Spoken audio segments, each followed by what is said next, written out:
প্রিয় দর্শক, স্বাগত সবাইকে আমাদের নিয়মিত টকশো এই সময়। আমি জহিরুল আলম আজ আপনাদের সঙ্গে আছি। দিনের শিরোনাম বা প্রধান খবরগুলো বলবো, সমসাময়িক বিষয় নিয়ে এরপরে আলোচনায় যাব, অতিথিদের সঙ্গে পরিচিত হব। প্রথম খবর হচ্ছে যে সবাই ইতিমধ্যে আমরা জানি যে স্বপ্নের পদ্মা সেতু, বহুল প্রতীক্ষিত পদ্মা সেতুর নির্মাণ কাজ প্রায় শেষ। 25শে জুন এটি আনুষ্ঠানিকভাবে উদ্বোধন করবেন মাননীয় প্রধানমন্ত্রী শেখ হাসিনা এবং সেতুটির নামও হবে সেই নদীর নামই পদ্মা সেতু হিসেবে সেটি পরিচিত হবে। এটি একটি বড় খবর। এছাড়াও প্রধান নির্বাচন কমিশনার আজকে মিডিয়া কর্মীদের সঙ্গে কথা বলেছেন। সেখানে তিনি বলেছেন যে প্রহসনের কোনো নির্বাচন করার ইচ্ছে তার নেই এবং রাতে নয়, ভোট দিনেই হবে, সেটা নিশ্চিত করা হবে। ঢাকা বিশ্ববিদ্যালয়ে আজ দুটো ছাত্র সংগঠন, ছাত্রলীগ এবং ছাত্র দলের মধ্যে সংঘর্ষের ঘটনা ঘটেছে। এই প্রধান খবর। গতকাল একটি খবর ছিল, রাশিয়া বাংলাদেশের কাছে অপরিশোধিত তেল বিক্রির প্রস্তাব দিয়েছে। সুযোগ পেলে সেটিও নিয়ে কথা বলবো। শুরুতেই পরিচিত হচ্ছি, রয়েছেন জনাব আহমদ হোসেন, সাংগঠনিক সম্পাদক বাংলাদেশ আওয়ামী লীগ, স্বাগত আপনাকে। রয়েছেন জনাব আতাউর রহমান ঢালি, বিএনপি চেয়ারপারসনের উপদেষ্টা, স্বাগত আপনাকে। ধন্যবাদ। শুরু করতে চাই পদ্মা সেতুর বিষয় নিয়ে। জনাব ঢালি, আপনি যদি শুরু করেন।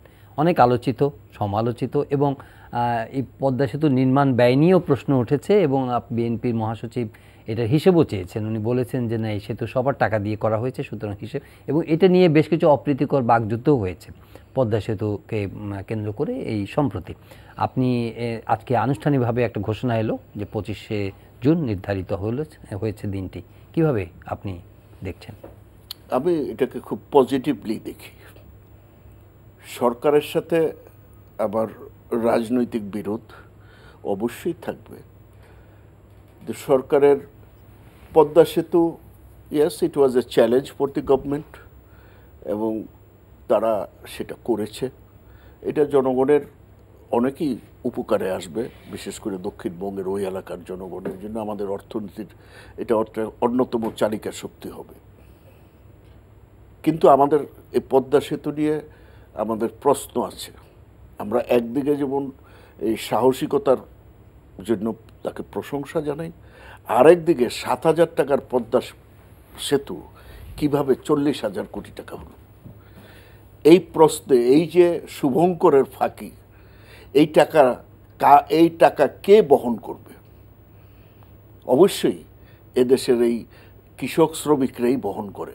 বড় লোকেরা ট্যাক্স ফাঁকি দেয়, একমাত্র কৃষক আর শ্রমিক তাদের ঘাড়েই চেপে বসে। তাহলে উনি পদ্মা সেতু চ্যালেঞ্জ দিয়েছেন, করেছেন, কিন্তু এই যে দুর্নীতি, একটা পদ্মা সেতুর 7,000 কোটি টাকা এটা বেড়ে 15,000 ডাবল হইতে পারতো, 15,000 কোটি টাকা হইতে পারতো। এবং ধরেন নতুন করে যেটা রেল লাইন আসছে, এটা 5,000 কোটি টাকা হইতে পারতো, 20,000 কোটি। এই যে 20,000 কোটি টাকার গ্যাপ, সেই জন্যই আমার মহাসচিব এটার হিসাব চেয়েছে। আমার এদেশের ট্যাক্স পেইং নাগরিক হিসাবে একদিকে যেমন এটার সুবিধা ভোগ করার অধিকার আমার আছে, আরেকদিকে এটার হিসাব চাওয়ার অধিকার প্রতিটি নাগরিকের আছে। এবং গভর্নমেন্ট যদি, ইফ দে আর অনেস্ট, তাহলে অবশ্যই তাদের সেই হিসাব জনগণের সামনে তুলে ধরা উচিত। কিন্তু সেটা হবে না। এই কারণেই যে গভর্নমেন্ট জবাবদিহিতার ভিতরে নাই।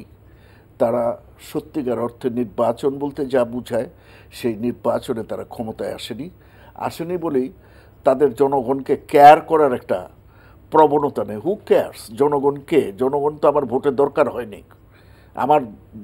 আমার ভোটে দরকার পুলিশ, আমার ভোটে দরকার হাইকোর্ট, সুপ্রিম কোর্ট, আমার ভোটে দরকার সেনাবাহিনী।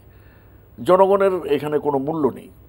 হ্যাঁ, কাজেই তারা জনগণকে জবাবদিহি করতে প্রস্তুত নয়। শুধু এইটা না, আমাদের দেশে আপনারা দেখেছেন যে এই যে সেতু বা কিন্তু আপনি তো সরাসরি, উনি উত্তর দিবেন, কিন্তু এরকম একটা বিশাল একটা সেতু নির্মাণ করা হলো, এটা কি জনগণের কথা ভেবেই করা হয়নি? মানে জনগণের কাছে জবাবদিহিতা বা তাদের, কিন্তু আমি কি বলে গেছি, যেটা জনগণের জন্য, এটাতে জনগণ লাভবান হবে এবং জনগণের কথা ভেবে এটাকে আমি অভিনন্দন জানিয়েছি। আমি কিন্তু বলি নাই যে পদ্মা সেতু করা ঠিক হয়নি। It was a challenge for them and they faced this challenge এবং they have overcome the challenge. কিন্তু কোশ্চেন ইজ দিস, এই টাকা আপনি করতে গিয়ে আপনি জনগণের টাকা নিয়ে ছিনিমিনি খেলবেন, এইটা তো হতে পারে না। একটু শুনে আসি জনাব মাহমুদ হোসেন। আপনাকে ধন্যবাদ, আপনার অনুষ্ঠানে আমাকে ডেকেছেন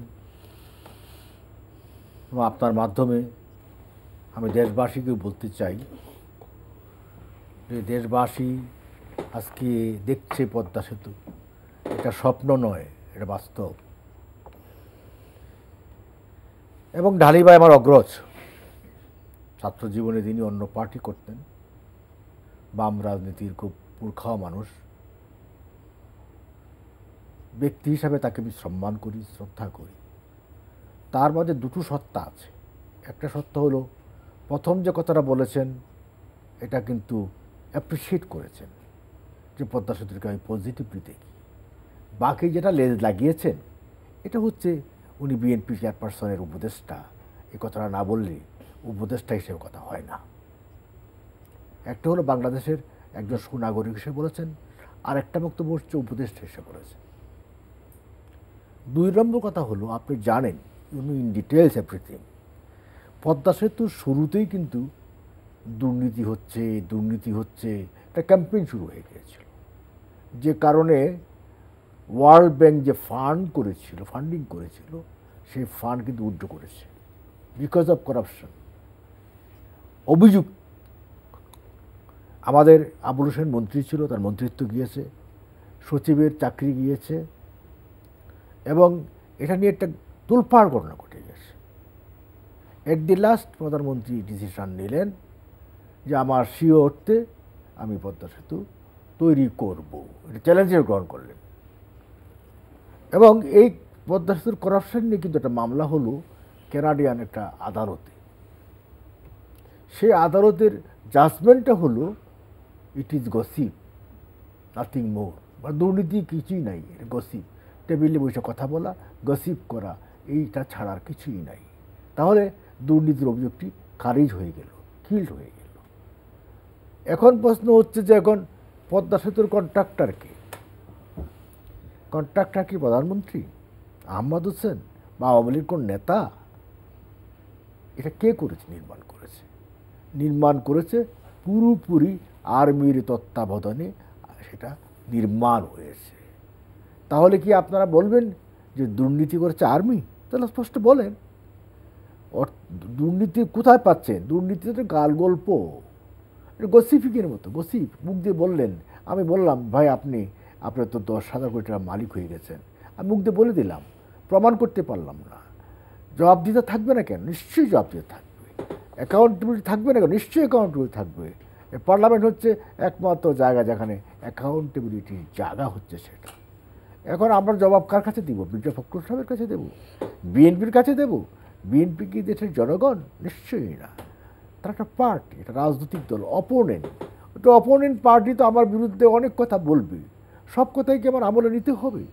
আমি তো আমার মতো করে চলবো।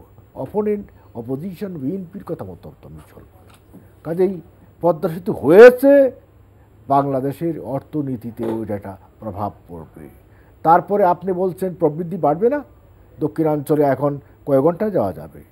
এখন যখন অনেক মানুষ যাচ্ছে দেখার জন্য যে কেমন পদ্মা সেতু হয়েছে, দেখার মতো একটা বিষয় হয়ে গেছে। অনেক পর্যটক আসবে এখানে, বিদেশ থেকেও আসবে এই পদ্মা সেতু দেখার জন্য। এই এখন ছবি যখন দেখি এত ভালো লাগে, আপনিও যাবেন, ভাবিও যাবে, সবাই যাবে। কে যাবে না পদ্মা সেতু দেখতে? সৃষ্টি যিনি করলেন তিনি হলেন প্রধানমন্ত্রী শেখ হাসিনা। তাজমহল তৈরি করেছে কে? সম্রাট শাহজাহান। সেই তাজমহল দেখতে কি আপনারা যাচ্ছেন না? মানুষ যাচ্ছে না? ঠিক এমনিভাবে পদ্মা সেতু দেখার জন্য মানুষ আসবে, পর্যটকরা আসবে, দেশের মানুষ যাবে, বাহির থেকে লোকজন আসবে। সমালোচনা করলো বিএনপিদের ওখানে উঠতে কোনো অসুবিধা হবে না? না, উনার তো সমালোচনা করলো বিএনপি নেতাদের ওইখানে পদ্মা সেতু উঠতে কোনো, কিন্তু আমি বলছি একটা মনে করাই দিই, আমরা কিন্তু যমুনা সেতুর মতো হরতাল ডাকছি না। আওয়ামী লীগ কিন্তু যমুনা সেতুর ওপেনিং এর হরতাল ডাকছি। আওয়ামী লীগের হরতাল ডাকার সক্ষমতা আছে, বিএনপির তো হরতাল ডাকার সক্ষমতা নাই। কোথায় আওয়ামী লীগ, কোথায় দাদা আর কোথায় নাতি? দাদার নাতির তো পার্থক্য আছেই। আওয়ামী লীগ হচ্ছে এই দেশের রাজনীতির কি প্রতিষ্ঠান, আন্দোলনের প্রতিষ্ঠান, আদর্শের প্রতিষ্ঠান, রাজপথের প্রতিষ্ঠান, জীবন দেওয়ার প্রতিষ্ঠান, রক্ত দেওয়ার প্রতিষ্ঠান, এই প্রতিষ্ঠানের নাম হচ্ছে আওয়ামী লীগ। আওয়ামী লীগ তো এমনিভাবে গড়ে ওঠেনি, জীবন দিয়ে, রক্ত দিয়ে, ঘাম দিয়ে, শ্রম দিয়ে, রাস্তায় গুঁতু খেয়ে, হ্যাঁ, সেইভাবে আওয়ামী লীগ তৈরি হয়েছে। চ্যালেঞ্জ, বারবার চ্যালেঞ্জ এসেছে। বঙ্গবন্ধু হত্যা হয়েছেন, বঙ্গবন্ধু হত্যার পরে আবার চ্যালেঞ্জকে মোকাবেলা করতে হয়েছে। 21 বছর আজকের প্রধানমন্ত্রী শেখ হাসিনা 19 বার দাঁড়িয়েছেন মৃত্যুর মুখোমুখি। গ্রেনেড চার্জ করে তাকে হত্যার চেষ্টা হয়েছে 21শে আগস্ট। এত মৃত্যুর মুখোমুখি দাঁড়িয়ে যে নেতা চ্যালেঞ্জ করে আজকে পদ্মা সেতু বানাতে পারেন, তিনি তো নেতা, যিনি তার যার সাহস আছে, যার দেশপ্রেম আছে, যিনি কমিটমেন্ট আছে, আত্মবিশ্বাস আছে। একটা প্রশ্ন যে আমি ঢালিবের কাছে যাব, কিন্তু উনি যেটা করতে যাচ্ছেন যে এটার একটা মানে এটার ব্যয় বৃদ্ধির কারণে জনগণের উপরে কোনো চাপ তৈরি হবে কিনা আগামী দিনে, এটা নিয়ে একটা শঙ্কার কথা। আমি আমি একটা কথা বলি, শ্রীলঙ্কা কিন্তু ট্যাক্স কমিয়ে দিয়েছিল, এটা একটা কারণ তার আজকের পরিণতি। সব পৃথিবীর দেশে ট্যাক্স থাকে, ট্যাক্স ছাড়া কোনো গভর্নমেন্ট চলে না। আমার রাষ্ট্রের ইনকাম কি? রাষ্ট্রীয় ইনকাম তো জনগণের ট্যাক্স, কাজে ট্যাক্স তো থাকবেই। আমার এত টাকা খরচ হয়েছে, এই টাকাটা উঠবে না, সেইটা তো পরিবহন খাত থেকে উঠবে। এই যে নির্মাণ ব্যয়ের প্রসঙ্গ বলছেন, যে নির্মাণ ব্যয় প্রসঙ্গে আপনি, যদিও এখানে কিছু ব্যাখ্যা আছে, অনেকে বলছেন যে যখন প্রাক্কলিত ব্যয়ের সময় তখন ডলারের রেটও ছিল, ধরেন 2007 সালে 67-68 ছিল, এখন সেই ডলার হয়ে গেছে 80-90। আপনি কি জানেন এখন যারা ইন্টারন্যাশনালি আমরা যেটা দেখলাম যে সেই সময় থেকে এই 5 বছরে হ্যাঁ মাত্র ডলারের যে এক্সচেঞ্জ রেট এটা 10-12% বাড়ছে, আর পদ্মা সেতুর নির্মাণ খরচ বাড়ছে 60-70%। আপনি যে বলি, আপনি দেখবেন যে আপনি এখন যেমন আমাদের ঠিকাদাররা কাজ করছে, তারা কিন্তু আগে রেটে কাজ করছে। তা আমাদের বলে আমি তো লস হচ্ছে, লাভ করতে পারছি না। কেন? যে সব দাম তো বেড়ে গেছে, কিন্তু রেট তো আগেরটা। কথা হলো যে এই যে রেটটা বেড়ে গেছে, আপনার এটা বানাতে ইট লেগেছে, রড লেগেছে, সিমেন্ট লেগেছে, এইগুলোর দাম তো বেড়ে গেছে। যাই হোক, আপনার বিরোধী দল যেটা বলছে সেটা একটা ট্রান্সপারেন্সির কথা বলছে, এবং মানে যে এখানে এই খরচটা বেশি হয়েছে, এটা নিশ্চয়ই একটা হিসাব আছে সরকারের কাছে।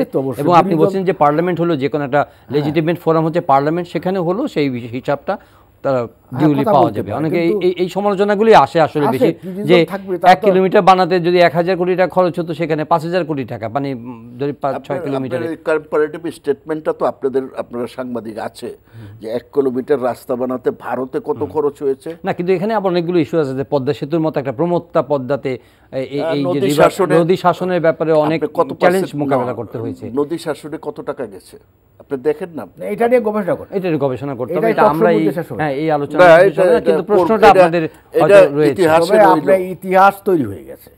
আপনাকে এক কথায় বলতে হবে যে বাংলাদেশে একটা ইতিহাস। আমি একটু দুইটা কথা অবশ্যই বলবেন। বললেন যে মানে খুব গর্ব করেই বললেন যে পদ্মা সেতু করেছে সেনাবাহিনী, তো নির্মাণটা করেছে, মানে নির্মাণটা করেছেন শেখ হাসিনা, কিন্তু এটার সার্বিক তত্ত্বাবধান এবং নির্মাণ সেনাবাহিনীর হাতে। আমরা দুইটা দলেই সবসময় সেনা শাসনের বিরোধিতা করি, আবার মানে এই সেনাবাহিনীকে আমরা বাজেট দিয়ে দিয়ে এখন প্রাইভেট সেক্টরেও সেনাবাহিনীর হস্তক্ষেপ। এখানে আবার একটা বিষয় আসছে যে এই ধরনের একটা মেগা প্রজেক্ট বাস্তবায়ন করে আমাদের রাজনৈতিক বাস্তবতার কথা আমাদের মাথায় রাখতে হবে। এটা বাস্তবায়ন করতে গেলে যে আপনার একুইজিশন করা, তাহলে কি এগুলোকে বলতে চান যে আইনের শাসনের জন্য সেনাবাহিনীকে দরকার? না, আমি বলতে যাচ্ছি না, বললাম যে ইনডাইরেক্টলি কিন্তু ওই প্রশ্ন এসে যাবে। আপনি সেনাবাহিনীকে যদি পার্ট অফ দিস করেন, একদিন কিন্তু এই প্র্যাকটিস তো হয় নাই। আপনি তো বড় বড় মেগা প্রজেক্ট করতে গেলে যে রাজনৈতিক বাস্তবতায় আপনি নিজেরাও এই চ্যালেঞ্জ মুখোমুখি হয়েছেন আগেও। তাজমহল নিয়ে, যে তাজমহল নিয়ে অনেক কথাই আছে, কিন্তু সৃষ্টি তো থেকে যায়। আবার তাজমহল নিয়ে কিন্তু উল্টা কথা বলে গেছে শাকিল বাদিউনি, জানেন কিনা? এটা শায়ের আছে বিখ্যাত, সেই শায়েরটা হলো, এক শাহানশাহ নে দৌলতों का सहारा लेकर हम गरीबों का मोहब्बत का बुराई है मजाक मेरे महबूब वहाँ नहीं कहीं और चल मिलाकर मुझसे। অর্থাৎ বলছে যে একজন শাহানশাহ তার দৌলতের গর্বে গর্বিত হয়ে আমাদের গরিবের প্রেমকে উপেক্ষা করেছে, কারণ যে ট্যাক্স তখন প্রজাদের উপরে ধার্য করেছিল, অনেকের প্রেম ভেঙে গেছে। তার প্রেমিকাকে বলতেছে যে কাজেই তোমার আমার মিলন ওই শাহনশার ওই জায়গায় হবে না, অন্য জায়গায়। এটা হলো এইটা। আর উনি আওয়ামী লীগ সম্পর্কে বলছেন যে ইয়েস, আওয়ামী লীগ একটা বিশাল রাজনৈতিক সংগঠন। আওয়ামী লীগ অত্যন্ত মানে গ্রাসরুট থেকে সংগঠন, সংগ্রাম, আন্দোলন মধ্য দিয়ে আওয়ামী লীগ এটা বিশাল মহিরুহ একটা বাংলাদেশের রাজনীতির। অবশ্যই ভুল ভ্রান্তি সবারই আছে, কিন্তু দুর্ভাগ্য হলো এই আওয়ামী লীগকে কিন্তু শহীদ প্রেসিডেন্ট জিয়াউর রহমানের সরকারের কাছেই আবার দরখাস্ত দিয়ে নতুন করে আওয়ামী লীগ করতে হলো। তো এখানে কিন্তু আর দাদা নাতির প্রশ্ন থাকে নাই। না না, আপনি যেটা বলতে চেয়েছেন জি বলেন। এটা আমার মনে আছে 76 পিপিআর, পলিটিক্যাল পার্টি রেগুলেশন। তো ওখানে সামরিক বিধি আর কি, সামরিক ফরমান জারি করল জিয়াউর রহমান, সামরিক শাসক ছিল।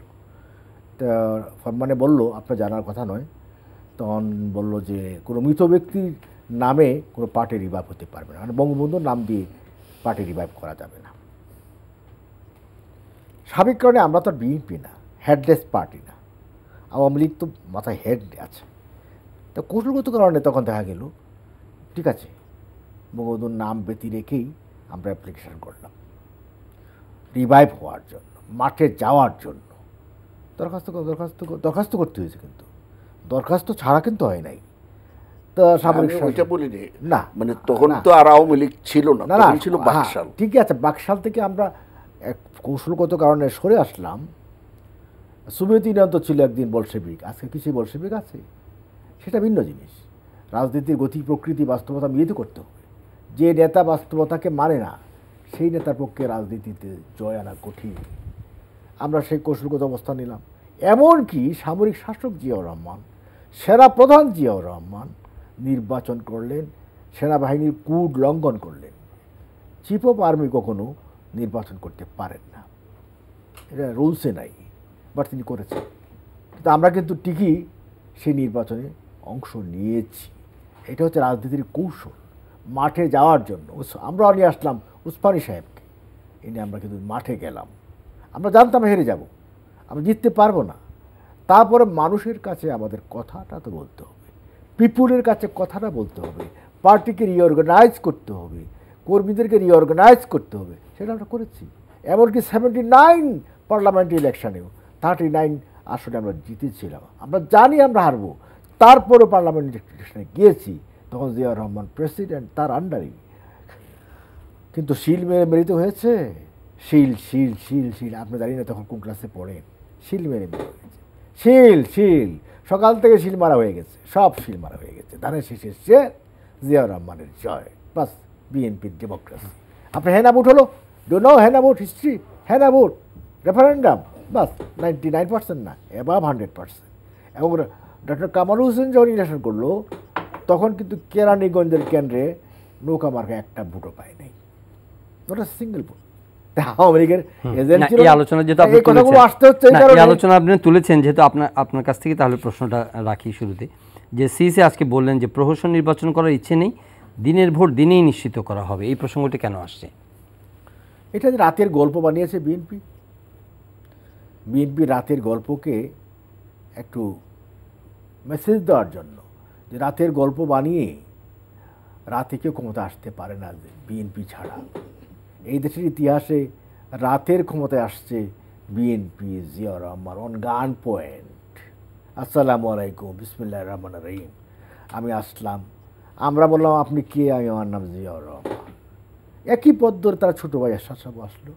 এই যে দুইটা সামরিক শাসন আমাদের দেশের সংবিধানকে লঙ্ঘন করলো, ডেমোক্রেসিকে কিল করলে, একেবারে ফিসিয়ে দিল এবং আমাদের সময়টাকে নষ্ট করে দিল, তাদের বিরুদ্ধে কিন্তু লড়াই সংগ্রাম করেছে। এবং আজকের প্রধানমন্ত্রী শেখ হাসিনা আওয়ামী লীগের সভাপতি না হলে ডেমোক্রেসি আর ফিরে আসতো না, ডেমোক্রেসি রিভাইভ হতো না।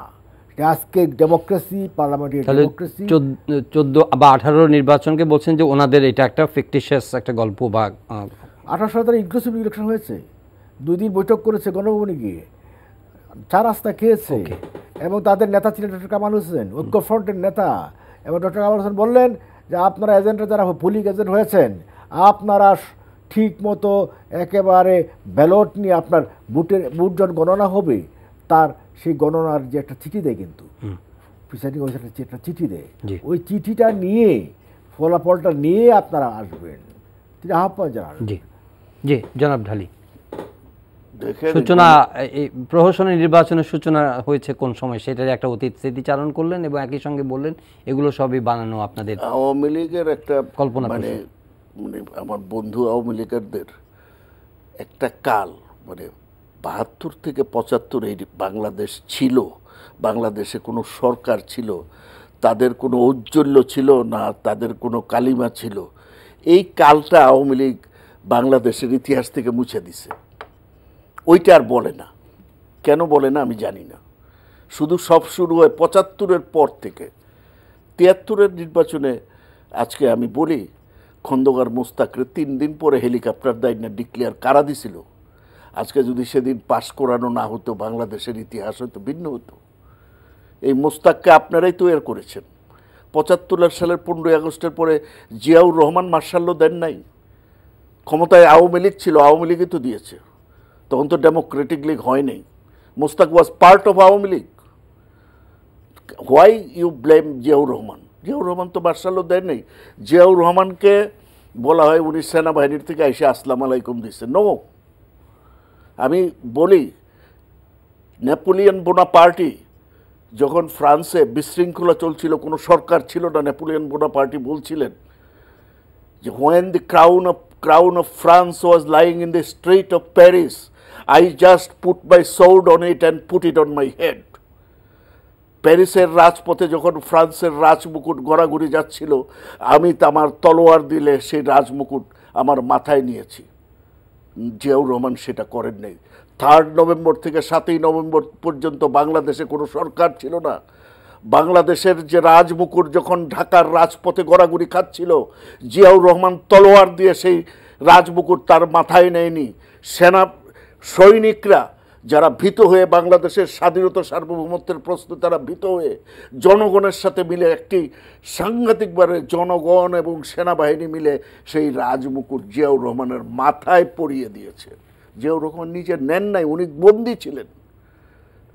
এর ধারাবাহিকতা অনেক কিছু কিন্তু এই যে ভোটেরগুলোর কথা বললো, ভোটের যদি কথা বলেন, আমি অ্যাপ্রুভাল ছিল 100% এর প্রায়, মানে ক্লোজ টু 100%। হ্যাঁ, কিছু অনিয়ম হয়েছিল, বাট আপনার বিদেশি রিপোর্ট দেখেন, তারা বলেছে যে স্বাভাবিক কারণে পপুলারিটির কারণে জিয়াউর রহমানই পাস করত। এটাই ছিল বাস্তবতা তখনকার। আসেন ৭২ সালের পরে যখন ওনারা সরকার গঠন করলেন এবং সরকার গঠন করার পরে কনস্টিটিউশনের প্রেসিডেন্সিয়াল পদ্ধতির থেকে যখন ওরা পার্লামেন্টের ফর্মে বঙ্গবন্ধু যখন প্রাইম মিনিস্টার হলেন, তারা কি সেদিন কোনো গণভোট করেছিলেন? এটা সাংবিধানিক বাধ্যবাধকতা ছিল, করা হয়নি। যেটা 12th অ্যামেন্ডমেন্টের পরে আমরা আমাদের নেত্রী বেগম খালেদা জিয়া যখন পার্লামেন্টারিয়ান ফর্ম ফেরত আসলেন, উনি কিন্তু গণভোট দিয়েছিলেন। এটাই হচ্ছে গণতন্ত্র। কিন্তু ওনারা কিন্তু এটা করেন নাই। আরেকটা হলো যে ওনাদের ক্যান্ডিডেটকে ওসমানী সাহেব আসেন। 3 নভেম্বরে ওনার কি ভূমিকা? ওনার কারণেই বঙ্গবন্ধুর খুনিরা কিন্তু বাংলাদেশ থেকে চলে যেতে পেরেছিল। That was his. Ziaur Rahman ছিল তখন 3 নম্বর ব্যক্তি। 1 নম্বর ছিল কে? যখন রাষ্ট্রপতি। তারপরে ওনার উপরে ছিল এই যে মোস্তাকের উপদেষ্টা ছিল কি বলে ওসমানী সাহেব, সামরিক উপদেষ্টা। তারপরে ছিল জেনারেল খলিলুর রহমান, উনি ছিলেন 3 বাহিনীর প্রধান। তারপরে জিয়াউর রহমান। তার কিন্তু এটা করারই না, কিন্তু ওসমানী আর জেনারেল খলিলুর রহমান মিলে এদেরকে তখন বাংলাদেশের বাইরে পাঠিয়ে দিলেন। এবং এই কারণেই আওয়ামী লীগের থেকে তারা পুরস্কারও পেয়েছেন। খলিলুর রহমান 96-এ এমপি হয়েছেন, যার কাছে জেল হত্যার টেলিফোনটা এসেছিল এবং উনি গোপনে চেপে যে ওসমানী আর খলিলুর রহমান মিলে এই ডালিমদেরকে, এই খুনিদেরকে দেশের বাইরে পাঠাইছিল। ওইটার পরিষ্কার হিসাবে ওনারা এটা পেয়েছিলেন। তা আওয়ামী লীগ সবসময় বিএনপিকে ব্লেম করে। হ্যাঁ, বিএনপি এরপরে এদেরকে রাখছে। আপনারা জানেন যে জিয়াউর রহমানের ক্ষমতায় থাকাকালীন জিয়াউর রহমান কিন্তু তাদেরকে সবগুলোকে অ্যাটাচ করে দেশে ফিরে আসার জন্য বলছিল। তারপরে এই কর্নেল ফারুক এসে বগুড়ায় স্থান নিয়ে জিয়াউর রহমানের বিরুদ্ধে কু করতে চেয়েছিল। এটা কি খেয়াল আছে আপনার? তাদেরকে কিন্তু বিভিন্ন দূতাবাসে এড়া দিয়েছিল। জিয়াউর রহমান তখন বলল যে তাদেরকে ক্লোজ করো এবং দেশে ফিরে আসতে হবে। তখন অনেকেই ফিরে আসে নাই, কিন্তু এই কর্নেল রশিদ ফিরে তাইসা তাকে করলো। আর কর্নেল রশিদকে প্রতিষ্ঠিত করলো কে? ওনাদের যে পার্টনার এরশাদ সাহেব। তাহলে আওয়ামী লীগের ওনাদের ব্লেম আসে বিএনপির উপরে। হোয়াই? ইতিহাস আপনি দেখেন, ইতিহাস পড়েন, পড়া বলেন যে জিয়াউর রহমান বঙ্গবন্ধু হত্যার সাথে জড়িত ছিল না, এটা সবাই জানে। এবং জিয়াউর রহমানের কাছে যেদিন সকালে গিয়ে বলল যে sir president has been killed, Ziaur Rahman বলছিল so what, vice president there, go by the constitution. আজকে জিয়াউর রহমানের এই সেই কথাকে যদি সেদিন প্রতিপালন করা হতো, বাংলাদেশের রাজনৈতিক ইতিহাস ভিন্ন হতো। এবং জিয়াউর রহমান ওয়াজ এ ডেমোক্রেট, যার জন্য বলছে জাস্ট ফলো দি কনস্টিটিউশন। আমরা সংক্ষেপে একটু আলোচনা, ওনার পথ যদি আপনি রেসপন্ড করেন, তারপরে আমরা একটু রাশিয়া একটা প্রস্তাব দিয়েছে তেল কেনার ব্যাপারে, ইন্টারন্যাশনালে যেতে চাই না, জি ইন্টারন্যাশনাল নিয়ে গিয়ে আমাদের বেকাতে ফেলবেন। জি, এখন দেশীয় রাজনীতির কথা বলছি যে আপনার জিয়াউর রহমান বেকায়দার কি আছে? আবার নতুন করে তো এই ইন্দো প্যাসিফিক না জিয়াউর রহমানের কথা বলি। জিয়াউর রহমান সামরিক শাসক ছিল কি ছিল না? জিয়াউর রহমান যেদিন গ্রেপ্তার হয়ে গেছে, এটা আমি জানি যে ক্যাপ্টেন দায়িত্বে ছিল, সেই ক্যাপ্টেনের কাছ থেকে আমি শুনেছি তার টেলিফোন লাইন কিন্তু ঠিক ছিল, এবং এই টেলিফোন দিয়ে কিন্তু কর্নেল তার সাথে উনি কন্ট্যাক্ট করেছেন এবং গণভবনে কথা বলেছেন, সব কথাবার্তা সবই ঠিকই ছিল। এবং খালেদ মোশাররফকে কিলিং কে করেছে? মেজর হায়দার, হুদা, এই যে অফিসারদেরকে হত্যা করেছে 3 তারিখ থেকে 7 তারিখ পর্যন্ত বাংলাদেশে সামরিক অফিসারদেরকে কিলিং করা হয়েছে। সিপাহী হাবিলদার কি ভাই ভাই কি সিপাহী অফিসারদের কল্লা চাই। এই অফিসারদের কল্লা কারা চেয়েছে? এই সিপাহীরাই জিয়াউর রহমানকে আবার গলায় মালা দিয়েছে। বিপ্লবী সৈনিক সংস্থার স্লোগান ছিল। এইগুলো বিপ্লব। এটা কি আপনি বিপ্লবের অর্থ বুঝেন? এটা কি বিপ্লব হলো? এটা কি বিপ্লব হলো না সামরিক বাহিনীর মধ্যে বিশৃঙ্খলা হলো? কত অফিসার কিলিং হয়ে গেছে। এই কিলিং এর মধ্য দিয়ে জিয়াউর রহমান আরোহণ করলেন। কে এসে কি করলেন? তখন কিন্তু খালেদ মোশাররফ কিন্তু এই যে বিচারপতি সায়েম প্রেসিডেন্ট হয়েছিল, আবার বিচারপতি সায়েমের কাছ থেকে পাওয়ার টেক ওভার করেছে কে? Ziaur Rahman on gun point. You resign just now. Resign করতে চান নাই, তাকে রিজাইন করা হয়েছে। তারপরে তিনি প্রেসিডেন্ট হয়ে বনে গেলেন, নিজে ঘোষণা করলেন আমি এখন থেকে প্রেসিডেন্ট এবং প্রধান সামরিক শাসক। এই যে সামরিক শাসক, তারপর তিনি কি করলেন? ইন্ডেমনিটি অ্যাক্ট, বঙ্গবন্ধু হত্যার বিচার করা যাবে না, এটাকে কিন্তু তার পার্লামেন্টে এনে এটাকে ৫ম সংশোধনীতে অন্তর্ভুক্ত করলেন। বঙ্গবন্ধু হত্যার সাথে যদি জড়িত নাই থাকবেন, তাহলে বঙ্গবন্ধু হত্যার বিচারের প্রতি আইনটাকে তিনি অ্যাপ্রুভ করলেন কেন? 1। 2 হচ্ছে খুনিদেরকে তিনি বিভিন্ন অ্যাম্বাসিতে চাকরি দিলেন কেন? দিয়ে তাদের সেভ করলেন, সব কিছু করলেন।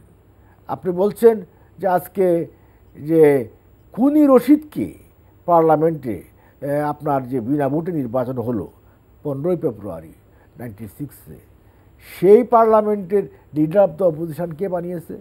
আপনাদের নেত্রী বেগম জিয়া। কে প্রোভাইড করেছে খুনিদের? এটাকে রাষ্ট্রপতি নির্বাচন এরশাদের আমলে কে করেছিল? আমি সেই যাচ্ছি, আমি পার্লামেন্টারি পড়তে যাচ্ছি। আর যেটা বলছি, আপনি বলছেন এটা পরে আপনি পার্লামেন্টারি ডেমোক্রেসিতে ফিরে আসার একটা এজেন্ডা ছিল।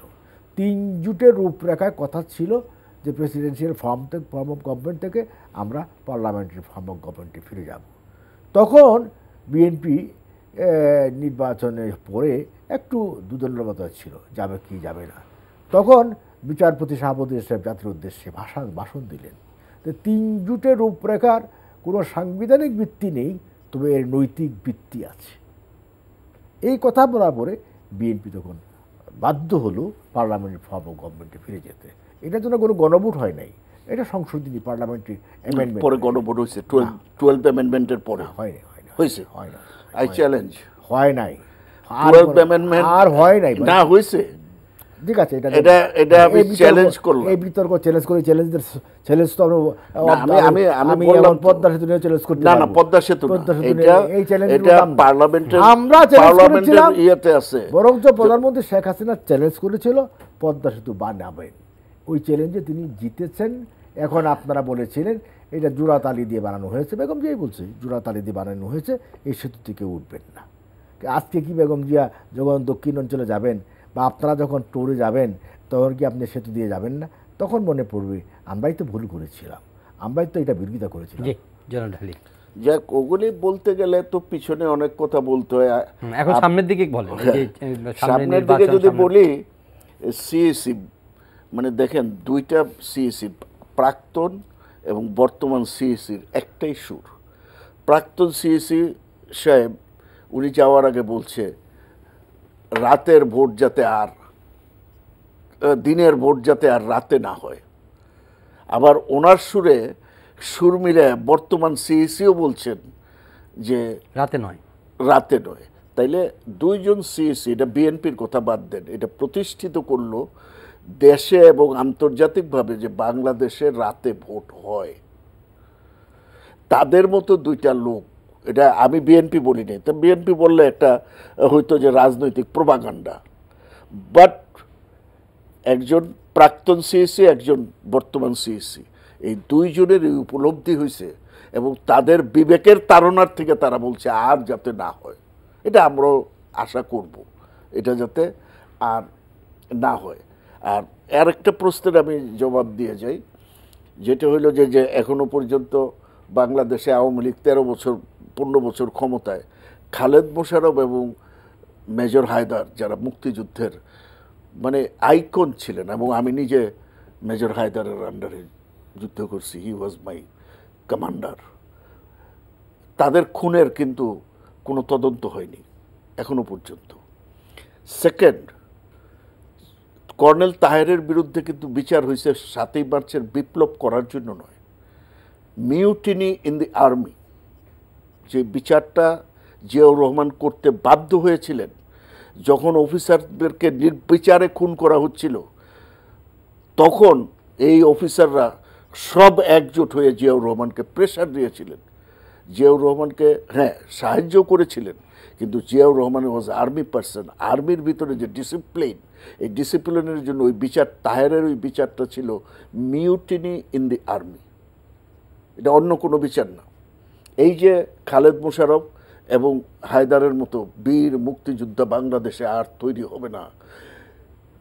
মেজর হায়দার সে পাকিস্তান আর্মির কমান্ডো, সে কমান্ডো ট্রেনিং নেওয়ার থেকে আমেরিকার থেকে সে কমান্ডো ট্রেনিংয়ে ফার্স্ট হয়েছে। সেই মেজর হায়দার দ্বিতীয়টি বাংলাদেশে পয়দা হবে না।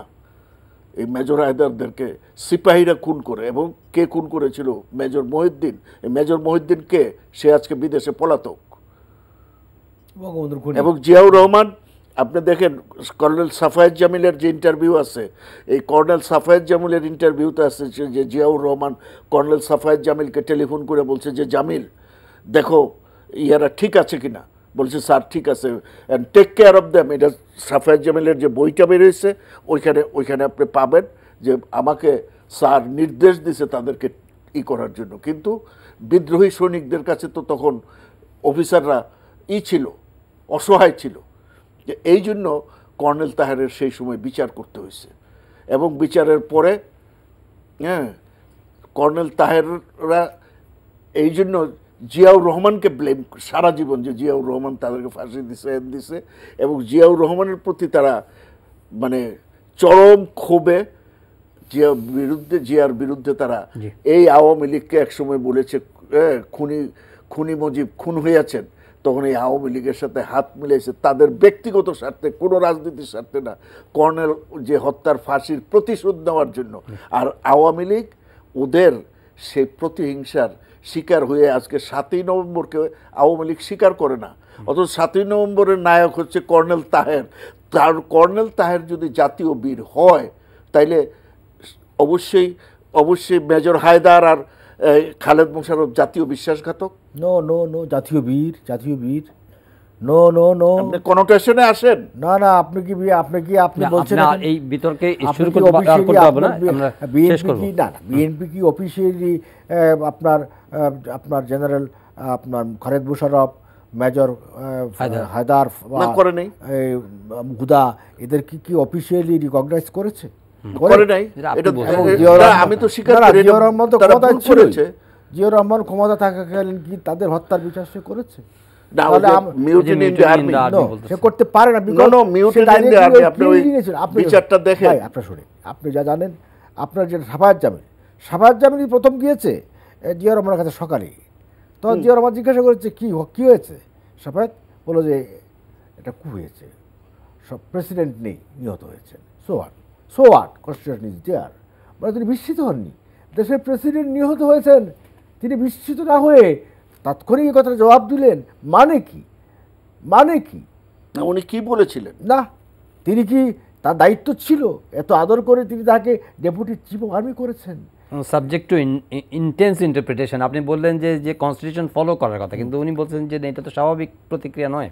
স্বাভাবিক প্রতিক্রিয়া স্বাভাবিক। এটার আগে, এই কথাটা আগে ready ছিল তার। এইটার আগে প্রথম, তাহলে আসতে আপনি হয় জানেন যে 46 আচ্ছা, এই কথাগুলো বলতে গেলে আপনার প্রোগ্রামে আজকে আসি। 5 ঘন্টা লাগবে। না, হ্যাঁ, শেষ হবে না। 46 ব্রিগেড বুঝছেন? কমান্ডার কে ছিল? অনেক কথা আছে, অনেক তত্ত্ব আছে। আজকে শেষ হবে না। ফারুক সাহেব, কুনি ফারুক গিয়ে যে কথা বলেছে, আমি আরো কথা বলবো। আমি আচ্ছা, এইগুলো তথ্য দিয়ে বলবো। এইগুলো এই অনুষ্ঠানে আমি একটা এই প্রশ্ন অনুষ্ঠান রেখে করতে গেলে শেষ আপনার করি এই editing আলোচনাটা। করতে হবে এটা অনেক। শেষ করি, এটা দীর্ঘ জি, আলোচনা। আজকে শেষ করতেই হবে। 46 ব্রিগেড কমান্ডার ছিল ব্রিগেডিয়ার আর খালেদ সময় নেই। মোশাররফ। জি। তার ব্রিগেডের সামনে দিয়ে এই ট্যাঙ্কগুলো এসেছে, তার ব্রিগেডের সামনে দিয়ে, উনি জানেন না। সেকেন্ড, তাকে যখন মেজর ডালিম, তার 46 কমান্ডার, তার ব্যাটালিয়নের লোক গিয়ে বললো যে sir we have kill the president, তখন তার কি দায়িত্ব আছে? জিয়াউর রহমানের তো পরে এই দায়িত্ব যদি বলি, তারপরে সেনাপ্রধান শফিউল্লাহর কি দায়িত্ব ছিল, তাইলে এগুলো বললে জি, অনেক এগুলো কথাই বলা যাবে। আরো ইন্টেন্স ডিবেটের ব্যাপার, এবং এগুলো এটা সত্য নিয়ে একদিন ইতিহাস। ডিবেট করে, আই এম রেডি, আমার কাছে আই হ্যাভ দি ডকুমেন্টস। আমি একদম আমরা তথ্য দিয়ে একটু কথা যদি বলবো। সংক্ষেপে, ঢাকা বিশ্ববিদ্যালয় অনেকদিন পরে আবার ছাত্রদল ছাত্রলীগ ঢাকা বিশ্ববিদ্যালয়ে বহুদিন পরে একটু উত্তাপ ছড়িয়েছে। ঢাকা বিশ্ববিদ্যালয় এতদিন তো ভালো ছিল, শান্ত ছিল। একসময় ঢাকা বিশ্ববিদ্যালয়ে প্রতিদিনই বন্দুক যুদ্ধ হতো, তিনি ছিলেন এসএম হলে, তারও বন্দুক চলত, বুঝছেন না? কাজেই তাকে তো আর সেভাবে অভিহিত করতে পারি না। কাজেই আপনি যদি বলেন সনি বুয়েটের ব্রিলিয়ান্ট স্টুডেন্ট ছিল, এই মেয়েটা কিন্তু মারা গেল ছাত্রদলের 2 গ্রুপের বন্দুক যুদ্ধে, ক্রস ফায়ারে মারা গেল। কাজে আমরা যখন ক্যাম্পাসে ছিলাম তখনও কিন্তু অনেক ছাত্র নিহত হয়েছে, মিজান নিহত হয়েছে, অনেক। আপনার সেইগুলো বলতে গেলে ঢাকা বিশ্ববিদ্যালয় শান্ত ছিল দীর্ঘদিন পরে। আমাদের এই রিজিএমেও ঢাকা বিশ্ববিদ্যালয় শান্তই ছিল। যেহেতু অপোজিশনের কোনো অস্তিত্ব ছিল না, এখন অপোজিশন যদি না, এন্ট্রি করতে চায়, এখন তো অপোজিশন আজকে হঠাৎ করে ইনভাইট করলো ক্লাস। আচ্ছা, এখন বিএনপি যদি মনে করে ছাত্রদলকে যে ক্লাসটা ইনভাইট করবে, ইনভাইট করে একটা আন্দোলনের মহড়া তৈরি করবে, সেই কারণেই হয়তো বা 2 পক্ষের মধ্যে একটা ঝগড়া বিবাদ হয়ে গেছে। ওকে, জনাব ঢালি। যাই হোক, এটা তো একটা বিচ্ছিন্ন ঘটনা, কিন্তু গত 1 মাস এই ঈদের সময় থেকে এই পর্যন্ত পত্রপত্রিকা যা দেখেছি, সারা দেশে আওয়ামী লীগের অভ্যন্তরে যেই পরিমাণ বন্দুক যুদ্ধ হয়েছে আর নিহত হয়েছে, এই তুলনায় ঢাকা বিশ্ববিদ্যালয়ের এটা খুবই কম। আওয়ামী লীগ আমাদের দোষ দেয়, কিন্তু আপনার পত্র খুলে আজকেও পত্রিকায় আছে কোন জায়গায় 7 জন আহত, আজকেও পত্রিকায় আছে। তো আভ্যন্তরীণ কোন্দল তাদের চাপা দেওয়ার জন্য সেগুলো বিএনপির উপরে ব্লেম দেয়। আর ঢাকা বিশ্ববিদ্যালয়ে তো ভার্চুয়ালি ছাত্রদল কোনো হলে থাকে না, থাকতে পারে না। অস্তিত্ব বলতে ওনারা বলে অস্তিত্ব নাই। হ্যাঁ, অস্তিত্ব আছে কি নাই এটা প্রমাণ হয় যদি আপনার free movement, free democracy everything থাকে, সেগুলো নাই। তো ছাত্রদল হয়তো দীর্ঘদিন পরে মিছিল করছে, মিছিল করতে যাওয়ার পরে ছাত্রদলকে বাধা দিছে। তো এইরকম অতীতেও যে মানে বিএনপি এটা করে নাই তা না, এটা আমি অস্বীকার করব না। এগুলো গণতান্ত্রিক রাজনীতির চর্চা না। বিএনপি আওয়ামী লীগের উচিত, বাংলাদেশ স্বাধীন হয়েছে অনেক বছর, 50 বছর চলে গেল, এখন এই রাজনীতি বাদ দিয়ে আমাদেরকে যে মুক্তিযুদ্ধের চেতনার কথা, আওয়ামী লীগ যেমন মুক্তিযুদ্ধের চেতনার থেকে আজকে হাজার হাজার মাইল দূরে অবস্থান করতেছে, একই অবস্থান মুক্তিযুদ্ধের দল হয়েও বিএনপি অবস্থান করতেছে। তো আমরা কিন্তু সেই মুক্তিযুদ্ধের জায়গায় আমরা কেউ নেই। আসেন ওই সমস্ত কে কারে ফালাইবেন ওইটা বাদ দিয়ে তারপরে আমাদের দুইজনকেই ফালাই দেওয়ার মতো বহু লোক আমরাই তৈয়ার করতেছি। কাজেই ওইটা যাতে না হয়, এখন আমরা যে মুক্তিযুদ্ধের চেতনা ছিল আমাদের 10ই জানুয়ারির যে ঘোষণা, আমরা বলেছিলাম সাম্য, ন্যায় বিচার ও মানবিক মর্যাদা। 10ই জানুয়ারি না, 10ই এপ্রিল, 10ই এপ্রিল, সরি, হ্যাঁ 10ই এপ্রিল যে ঘোষণা দিয়েছিলাম, এবং এই 3টি কথার উপরেই বাংলাদেশের 72-এর সংবিধান রচিত হয়েছিল। সেই জায়গায় আমাদেরকে আজকে ফেরত যাওয়া দরকার, আওয়ামী লীগকেও ভাবা দরকার, বিএনপিকেও ভাবা দরকার। যদি না যাই, ইতিহাস আমাদের আপনাদের কাউকে, ইতিহাস কারোর জন্য থাকে না, ইতিহাস কাউকে ক্ষমাও করবে না। আমাদের হোসেন 1 মিনিটের মধ্যে লালি ভাই চমৎকার বলেছেন, 72-এর সংবিধানে ফিরে যাওয়ার জন্য বলেছেন। আমরা কিন্তু আপনারাও নাই, সেটাই বলতে না, যাচ্ছি। 72 সংবিধান ফিরে গেছেন, কিন্তু সেই চেতনার কথা যেই ফিরে গিয়েছি, 10ই এপ্রিলের যেই কিন্তু এই সংবিধানটাকে কাটাছেড়া করে এমন জিনিস ঢুকিয়ে দিয়ে গেছে। সাম্য, ন্যায় বিচার, মানবিক মর্যাদা কোথায়? মানবিক মর্যাদা আছে, সাম্যও আছে, ডেমোক্রেসিও আছে। সাম্য বলতে আমরা কি বুঝি? একটা কথা, সাম্য বলতে হোয়াট ডু মিন সাম্য? সাম্য বলতে আমরা কি বুঝি? এখন বেগম জিয়ার ছেলে মারা গেল, প্রধানমন্ত্রী শেখ হাসিনা তার বাসায় গেলেন তাকে সান্ত্বনা দেওয়ার জন্য, দরজাটা আর খুললেন না। এটা কি সাম্য? এটা যদি সাম্য হয়, এই কালচার যদি থাকে সাম্য, তাহলে এটা আমরা কিছু বলার কিছু নেই। সাম্য মানে হচ্ছে ডেমোক্রেসি, সাম্য মানে হচ্ছে আপনি ইলেকশনে আসবেন, নির্বাচনে পার্টিসিপেট করবেন, জনতার রায়কে মেনে নিয়ে পার্লামেন্টে যাবেন। আপনি ইলেকশনে গেলেন, পার্লামেন্টে গেলেন না, সবাই গেল, আপনার মহাসচিব গেলেন না। এটা কোন ডেমোক্রেসি, কোন গণতন্ত্র? পৃথিবীর কোন দেশে আছে পার্টির মহাসচিব এমপি হয়েছে, ইলেক্টেড হয়েছে, বাট তিনি যান নাই? এখন একটা পার্টি, আমি একটা কথা বলি, একটা পার্টি, এমন একটা পার্টি, বিএনপি একটা পার্টি এখন এমন দিশেহারা একটা পার্টি, লক্ষ্য নাই, নিরুদ্দেশ যাত্রার মতো, কোথায় যাচ্ছে তারাও জানে না।